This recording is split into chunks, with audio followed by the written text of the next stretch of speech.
एक चकवी ने बताया कि चाहे भूखे मर जाना, लेकिन ये 3 काम जरूर कर लेना, कभी दुखी नहीं रहोगे।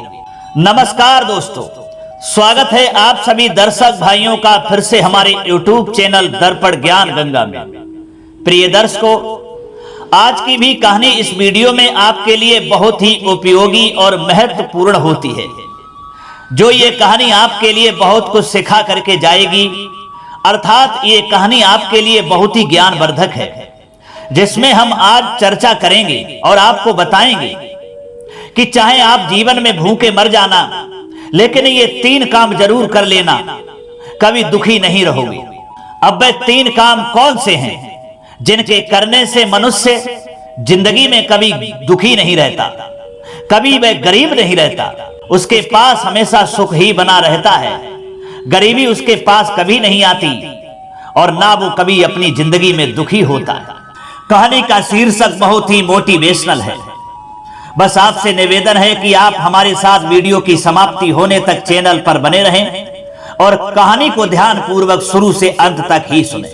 चलिए दर्शक भाइयों, शुरू करते हैं एक ये प्यारी सी कहानी। मित्रों, किसी गांव के पास में एक जंगल था जिसमें एक चकवा और चकवी का जोड़ा रहा करता था। दोनों पति पत्नी एक दूसरे से बहुत ही प्रेम करते थे, एक दूसरे का बड़ा आदर सम्मान किया करते थे। मान्यवर, चकवा की जो पत्नी थी चकवी, वह बड़ी बुद्धिमान थी और चालाक भी थी। चकवी अक्सर जंगल के सभी पशु पक्षियों को ज्ञान की बातें बताती रहती थी। जंगल के सभी जीव जंतु चकवी का बड़ा आदर और सम्मान करते थे। प्रिय दर्शकों, एक दिन की बात है, चकवा और चकवी दोनों अपने घोंसले में बैठे हुए थे। तब चकवा कहता है अपनी पत्नी चकवी से कि हे प्रिय, आज हमारा समय नहीं कट रहा है, कुछ ऐसी ज्ञान की चर्चा सुनाओ, कोई ऐसी कहानी सुनाओ जो वह अथाह ज्ञान से भरी हो और उस ज्ञान से, उस कहानी से कुछ शिक्षा मिले, कुछ ज्ञान मिले। दोस्तों, तब चकवी कहती है, ठीक है पिया जी, आज मैं आपको एक बहुत अच्छी कहानी सुनाती हूं और कहानी के अंत में मैं ऐसी 3 बातें बताऊंगी जिन्हें अगर कोई मनुष्य समझ लेगा तो वह कभी गरीब नहीं रहेगा, कभी दुखी नहीं रहेगा। अपने जीवन में ना तो कभी वह पराजित हो सकता है, हमेशा उसकी हर कार्य में विजय होगी। दोस्तों, चकवी कहती है, लेकिन पिया जी ये कहानी ध्यान से मन लगा करके ही सुनना। चकवा बोला, प्रिय चिंता मत करो, आप अपनी कहानी को आरंभ कीजिए, मैं मन लगा करके ही आपकी कहानी को सुनूंगा। तो दोस्तों, वह चकवी जो है अपनी कहानी आरंभ करती है और कहती है कि हे पति देव, प्राचीन समय की बात है, किसी नगर में एक राजू नाम का साहूकार रहता था। उसके घर में 4 बेटियां थीं। राजू की वह चारों बेटियां बहुत ही सुंदर थीं, यानी सुंदरता में एक से एक बढ़कर थी। साहूकार अपनी बेटियों से बड़ा प्रेम करता था। वह चारों कन्या अब विवाह के योग्य हो चुकी थी। साहूकार उनके लिए अच्छे घर की तलाश कर रहा था। दोस्तों, चकवी आगे कहती है कि पति देव, एक दिन की बात है कि वह चारों कन्याएं नगर के एक बगीचे में टहलने के लिए गईं। टहलते टहलते वह चारों आपस में कुछ हंसी मजाक की बातें करने लगी। वह अपनी अपनी इच्छाओं को एक दूसरे से व्यक्त कर रही थी। उन चारों बहनों में से जो सबसे बड़ी थी, वह कहने लगी कि बहनों, मेरी इच्छा है कि मैं अपना विवाह राजा के रसोइयों से करूं। बोली, क्यों? जवाब दिया, यदि मेरा विवाह राजा के रसोइये से हो जाता है तो मुझे हर रोज अच्छे अच्छे पकवान खाने को मिलेंगे। मेरा पति मुझे हर रोज नई नई स्वादिष्ट चीजें खाने को दिया करेगा, क्योंकि तुम लोग तो जानती ही हो कि राजा की रसोई में हर रोज नए नए स्वादिष्ट पकवान बनते हैं। रसोइये से विवाह करके मेरा जीवन तो धन्य हो जाएगा। मान्यवर, वह चकवी आगे कहती है कि पिया जी, अपनी बड़ी बहन की बात सुनकर साहूकार की दूसरी बेटी ने भी अपनी इच्छा प्रकट की। दूसरी बेटी कहने लगी कि बहन, मेरी इच्छा तो यह है कि मैं अपना विवाह राजा के मंत्री से करूं। बोले, क्यों? जवाब दिया, यदि मैं मंत्री की पत्नी बनूंगी तो मुझे अच्छे अच्छे कपड़े पहनने को मिलेंगे। मेरा पति मुझे रोज नई नई साड़ियां ला करके देगा, उसमें मैं अपने आप को बहुत सौभाग्यशाली समझूंगी। दोस्तों, अपनी दोनों बहनों की बात सुनकर के तब साहूकार की तीसरी बेटी बोली कि हे बहनों, मेरी भी इच्छा कुछ कम नहीं है। मैं भी अपना विवाह किसी ऐसे वैसे नत्थु गहरे से नहीं करूंगी। मैं अपना विवाह इस नगर के कोतवाल साहब से करूंगी, जिससे नगर के सारे लोग मुझसे डरते रहेंगे। लेकिन मैं किसी से नहीं डरूंगी, पूरे नगर में मेरी धाक रहेगी। दोस्तों, अपनी तीनों बहनों की बात सुनकर के जो सबसे छोटी वाली बहन थी, वह चुपचाप मुस्कुराती रही। तब बड़ी बहन कहने लगी, अरे बहन, तुम क्यों चुप बैठी हो? तुम भी अपनी कुछ इच्छा व्यक्त करो। तुम काहे को शांत हो? तुम किससे विवाह करना चाहती हो? दोस्तों, तब छोटी बहन कहती है कि हे बहनों, मुझे तो तुम्हारी सोच पर हंसी आ रही है। जब सोचना ही था तो कुछ बड़ा सोचती। तुमने सोचा भी तो क्या सोचा? ये सारे लोग तो राजा के नौकर होते हैं। राजा जैसा कहता है इन्हें वैसा ही करना पड़ता है। ये लोग राजा की मर्जी के ऊपर नहीं जा सकते हैं। मैं तो अपना विवाह किसी राजा से करूंगी जो तुम्हारे तीनों के पतियों पर हुक्म चलाता रहेगा। तुम तीनों के पति मेरे पति के हाथों की कठपुतली रहेंगे और राजा से विवाह करने के बाद मैं इस राज्य की पटरानी बन जाऊंगी और तुम सब मेरी नौकरानी कहलाओगे। प्रिय दर्शक, चकवी आगे अपने पति से कहती है कि पति देव, छोटी बहन की बात उन तीन बहनों को अच्छी नहीं लगी। उन्होंने मन ही मन उसे सबक सिखाने की ठान ली। चकवी कहती है, याद रखिए, छोटी सोच वाले लोग हमेशा छोटा ही सोचते हैं और फिर बाद में ईर्ष्या पैदा करके दिन रात जलते रहते हैं। फिर उनका मकसद स्वयं को ऊपर उठाना नहीं होता, बल्कि उठे हुए को नीचे गिराना होता है। चाहे दूसरों को नीचे गिराने में उनका कितना भी बड़ा नुकसान क्यों ना हो जाए, वह उस नुकसान के लिए सहन कर लेते हैं, परंतु दूसरे की तरक्की उन्हें सहन नहीं होती। हे पिया जी, इस संसार में फिर कुछ ऐसे भी भले लोग होते हैं जो दूसरों को उठता देखकर खुश होते हैं, वरना तो लोगों की तरक्की से कलेजा फट जाता है। सोचते हैं कि ये व्यक्ति हमसे ऊपर कैसे उठ गया। चकवी बोली कि पति देव, वे चारों बहनें बगीचे में इस प्रकार बातचीत कर रही थीं, पर संयोग से उस दिन उसी नगर का राजा कीर्तिभान भी नगर के बगीचे में टहलने आया था। वह एक वृक्ष के पीछे खड़े होकर उनकी बातें सुन रहा था। चारों बहनों की बात सुनकर के राजा कीर्तिभान चुपचाप अपने महल में लौट आया और अगले दिन उसने अपने दरबार में उन चारों बहनों के पिता उस साहूकार को बुलाया और उसकी चारों बेटियों की इच्छाएं साहूकार को बता दी। राजा ने कहा कि हमें तुम्हारी छोटी बेटी पसंद है और हम उसे अपनी पटरानी बनाना चाहते हैं। दोस्तों, राजा और भी कहता है कि सुनिए साहूकार जी, आपकी बाकी तीनों बेटियों का विवाह भी उनकी इच्छा अनुसार हमारे मंत्री रसोइये और कोतवाल के साथ आप करवा दीजिए। दोस्तों, चकवी कहती है कि पति देव, राजा की ऐसी बात सुनकर के साहूकार भी बहुत प्रसन्न हुआ। अब तो साहूकार ने भी अतिशीघ्र अपनी बेटियों की इच्छा अनुसार ही उनका विवाह करवा दिया। बड़ी बेटी का विवाह राजा के रसोइये से कर दिया, मझली बेटी का विवाह मंत्री से करा दिया, तीसरी बेटी का विवाह कोतवाल से करा दिया और चौथी जो सबसे छोटी बेटी का विवाह वहां के राजा के साथ करा दिया। मान्यवर, साहूकार की छोटी बेटी तो राजा की पत्नी बनकर और पटरानी बनकर आनंद से रहने लगी और बाकी की तीन बहनें उसकी दासी की तरह रहने लगी। क्योंकि राजा से छोटे पद पर होने के कारण उन्हें अपनी छोटी बहन की आज्ञा का पालन करना होता था। इन्हीं सब बातों को सोच सोच करके वे तीनों मन ही मन जलने लगे। उन तीनों बहनों को अपनी छोटी बहन से नफरत होने लगी।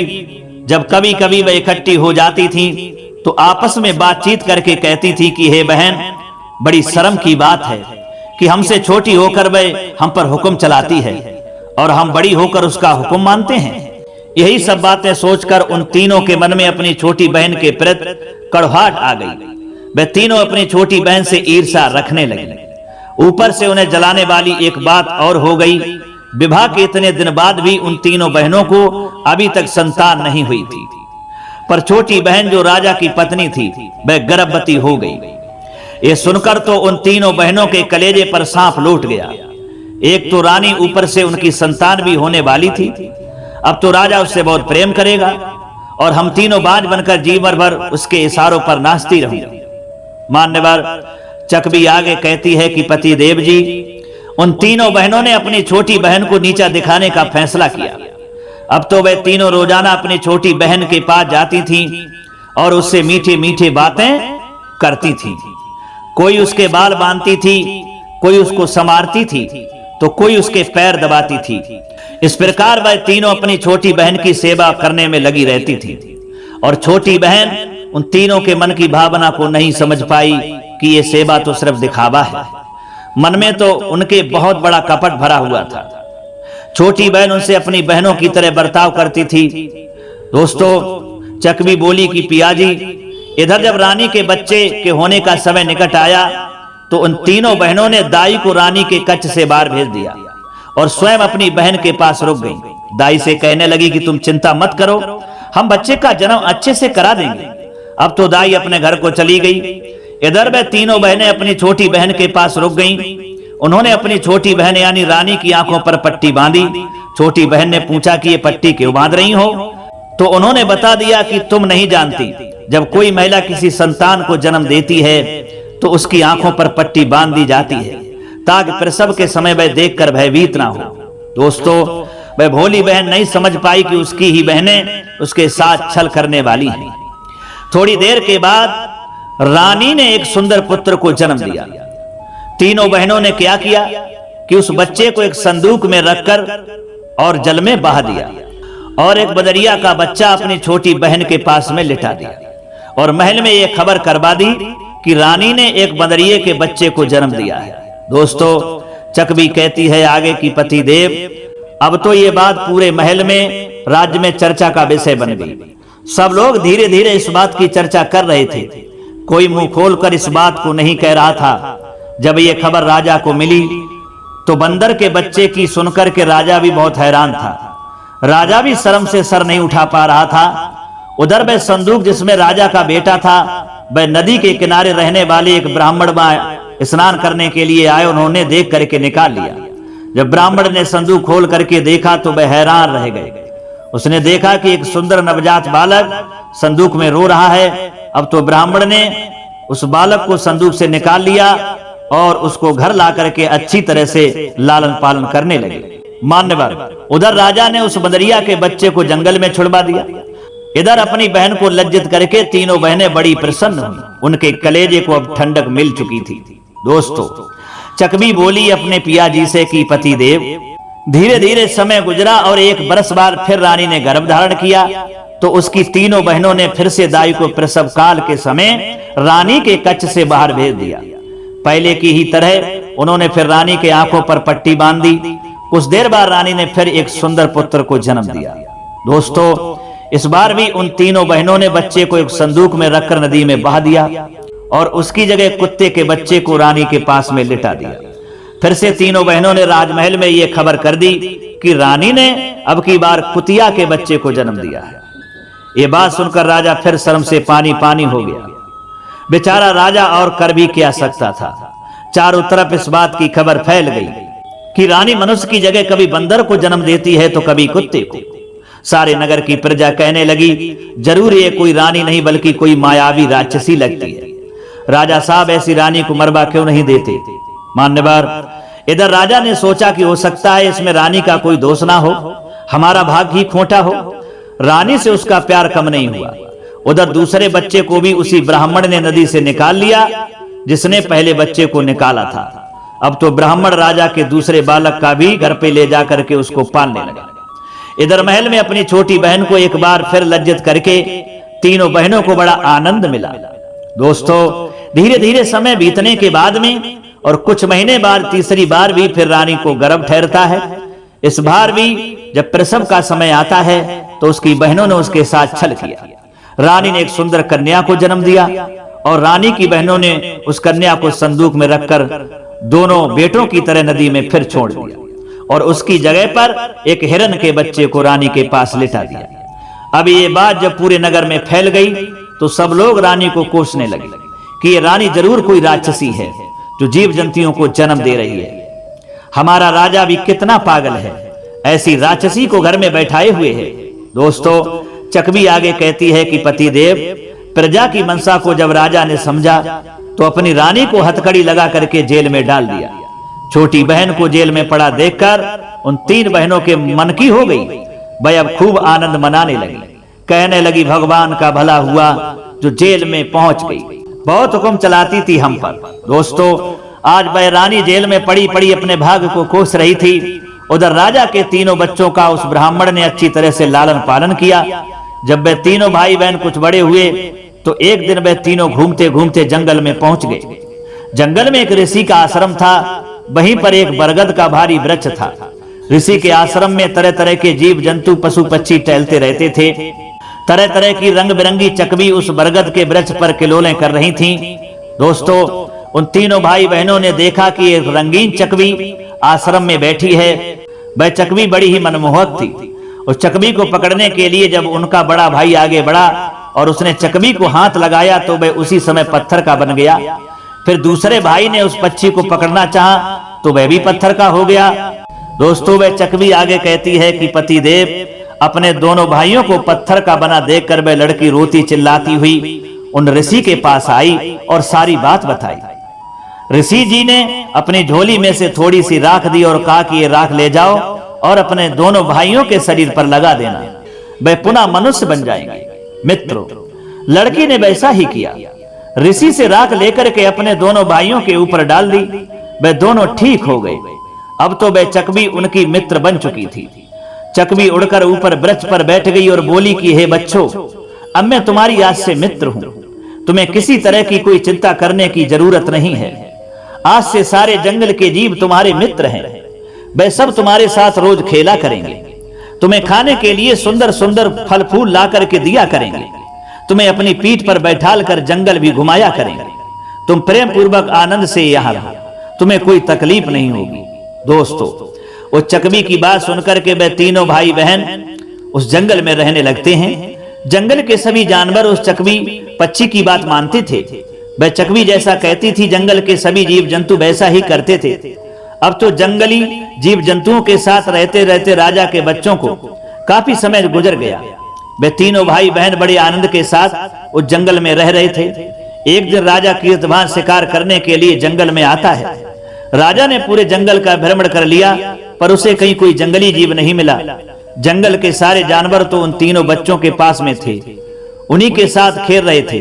तब राजा निराश होकर के उन्हीं ऋषि के आश्रम की ओर जाता है और जब वहां पहुंचा, वहां उसने देखा कि पूरे जंगल के जो भी जीव जंतु पशु पक्षी थे उन तीनों बच्चों के साथ खेल रहे थे।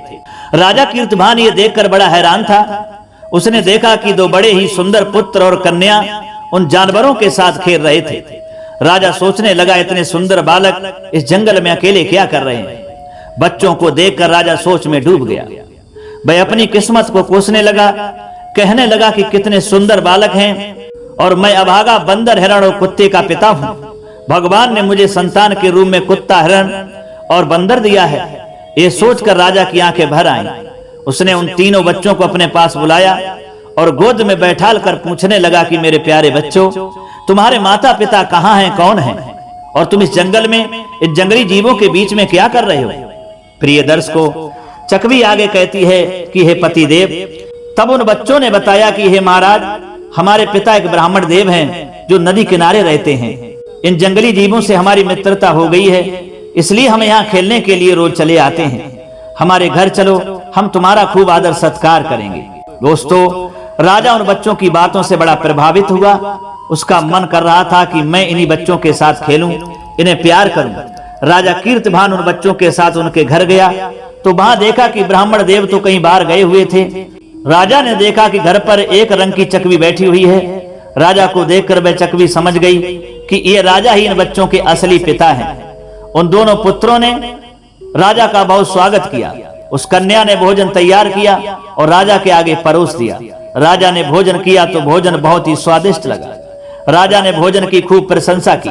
दोस्तों, चकवी ये कहानी अपने पति देव चकवा को सुना रही थी और चकवा बड़े ध्यान से मन लगा करके कहानी को सुन रहा था। चकवी आगे कहती है कि पति देव, राजा के भोजन करने के बाद में वह रंगीन चकवी बोली कि हे राजन, ये तो भोजन कुछ भी नहीं है। यदि हमारी कन्या आपको सोने की सब्जी बनाकर खिला दे तो आप इस भोजन को भी भूल जाओगे। दोस्तों, चकवी की बात सुनकर के राजा हैरत में पड़ गया और कहने लगा, अबे मूर्ख चकवी, सोने की सब्जी कब से बनने लगी है। तो चकवी कहती है कि राजन, जब इंसान कुत्ता, हिरण, बंदर के बच्चे को जन्म दे सकता है तो सोने की सब्जी क्यों नहीं बन सकती। मान्यवर, ये बात सुनते ही राजा आश्चर्य में डूब गया कि मेरे घर की बात इस चकवी पक्षी को कैसे पता है। राजा उस चकवी से हाथ जोड़ करके बोला कि हे अद्भुत पक्षी, तुमने हमारे घर की बात कैसे जानी। राजा के पूछने पर चकवी ने बताया कि महाराज, तुमने अपनी रानी को जेल में डालकर अच्छा नहीं किया। तुम्हारी रानी ने किसी कुत्ता, हिरन या बंदर के बच्चे को जन्म नहीं दिया था, बल्कि ये 2 पुत्र और एक कन्या को जन्म दिया था, जिसे संदूक में रखकर नदी में बहा दिया गया। उन बच्चों को नदी के किनारे रहने वाले एक ब्राह्मण ने निकाल लिया, जिसके घर में आज तुम यहाँ बैठे हो। उनका पालन पोषण इसी ब्राह्मण ने किया और आज वे बड़े हो गए हैं। तुम्हें जो भोजन करा रहे हैं ये वही तुम्हारे ही बच्चे हैं।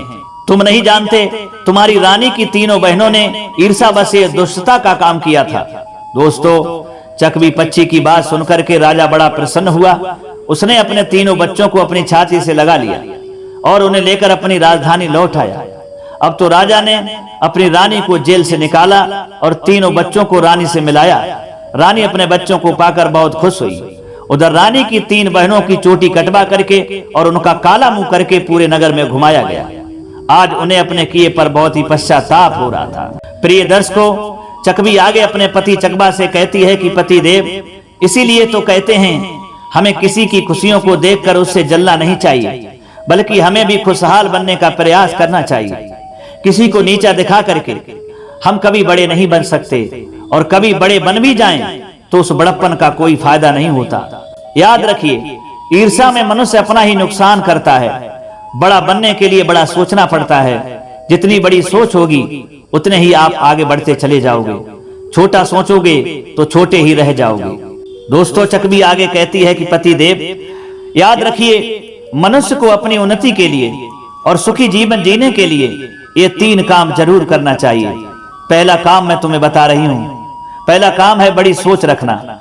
बड़ी सोच रखने वाला मनुष्य ही बड़ा बन सकता है, और छोटी सोच वाला मनुष्य छोटा ही रह जाता है।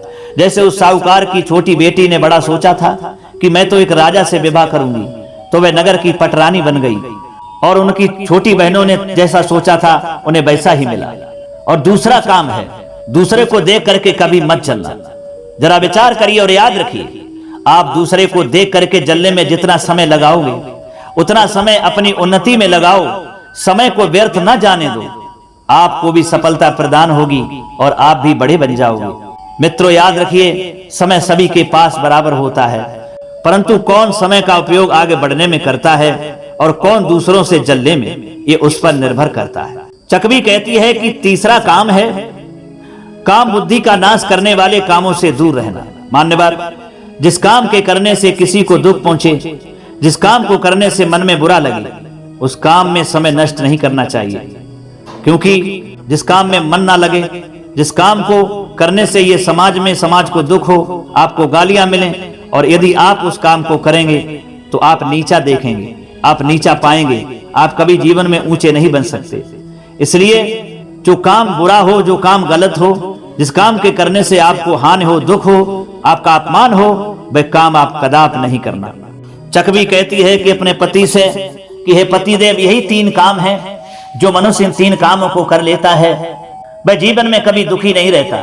क्योंकि जो समय को व्यर्थ नहीं गंवाता है, दूसरों को देख करके जो जलता नहीं है, दूसरों को देख करके जिसके अंदर खुशी होती है, और तीसरा जो अच्छे कर्म करता है, जिन कामों में हानि होती है, समाज में दुख होता है, वह काम नहीं करता है, अच्छे काम करता है। तो यही 3 काम मनुष्य को बहुत जीवन में ऊंचा उठा देते हैं और एक दिन दुनिया का बड़ा आदमी बना देते हैं, और वह जीवन में कभी दुखी नहीं रहता है। तो दोस्तों, इस तरह से चकवा अपनी पत्नी चकवी के द्वारा ये 3 कामों के बारे में और कहानी सुनने के बाद वह बहुत ही खुश हो जाता है।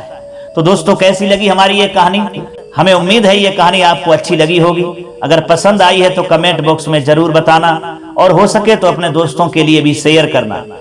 इतना समय देने के लिए आपको कोट कोट धन्यवाद। दीजिए इजाजत, फिर मिलते हैं अगली वीडियो में किसी नई चर्चा में। तब तक के लिए सब्सक्राइबर बंधु एवं दर्शक भाइयों के लिए राधे कृष्णा, नमस्कार।